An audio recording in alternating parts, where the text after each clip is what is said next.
Yo, King, you need to lock in three things, man.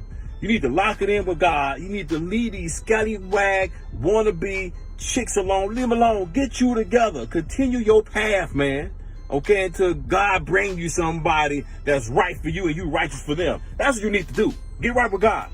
And you know what you need to do, King? You need to get right back on your finances. If you need to take you a part-time job somewhere, you need to go ahead and sell more supplements and branch out a little bit more so you can buy those 24s and buy you a couple of new suits for yourself. But most importantly, buy you some socks, drawers, and tank tops before you do anything. And take care of your kids before you take care of yourself. And last but not least, you need to get back on your fitness, man.